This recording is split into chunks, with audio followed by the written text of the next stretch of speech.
പൊതുപ്രവർത്തനമൊന്നല്ല, വളരെ അടുത്തുണ്ടായതാണ്.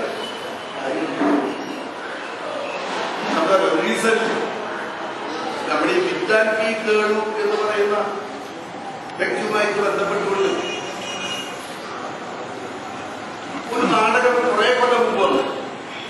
അന്ന് കണ്ടിട്ടുണ്ടായിരുന്നില്ല. ഇപ്പൊ കൊടുങ്ങല്ലൂര് വീണ്ടും ഇതൊന്നായിരുന്നു. ഈ ഭാഗത്തുള്ള ഇവിടെ മാതാപിതാക്കളുണ്ടായിരുന്നു. അപ്പോൾ ഞാൻ കാണാൻ പോയതല്ല, എല്ലാ കാരണം കൊണ്ടൊന്നും ഇത് കാണേണ്ടി വന്നു. ദേശീയ പ്രസ്ഥാനത്തിന്റെ ആളാണ്. ഞാൻ ഇത് പറയുന്നതെന്നറിയുന്നു. ഇപ്പൊ ചോദിക്കുന്ന ഒരാൾ, നിങ്ങള് മകനെ വായിച്ച മകനെ അംബിക സുഗന്ധ നോവൽ എൻഡോസൾഫാൻ എന്ന് പറയുന്ന മാരകമായ വിഷം, അത് മനുഷ്യ ജീവിതത്തിൽ വടക്കൻ മേഖലയിൽ വരുത്തുന്ന അപകടങ്ങൾ പെണ്ണൊഴിവുള്ളൂ. അമ്മയ്ക്ക് പരി കടുത്ത പരി, നല്ല ചൂട, ഒന്ന് തൊട്ടു നോക്കി കൊണ്ടുപോയിട്ടുണ്ട് വേണം, ഡോക്ടറെ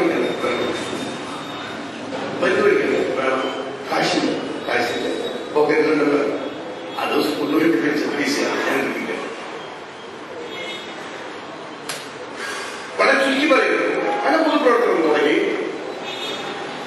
നാടകത്തിന് 2 പേജ് കൂട്ടിയിട്ട് മൂവർണ്ണ പതാക വിരിച്ച് ഒരു നമസ്കാരം പറഞ്ഞ് മണിയില്ലാതെ കുറച്ച് ഉറക്കം വിളിക്കുക വിഴുകി. വിദ്വാൻ പി നായർ എന്ന പ്രസിദ്ധനായ നമ്മുടെ കേരളത്തിന്റെ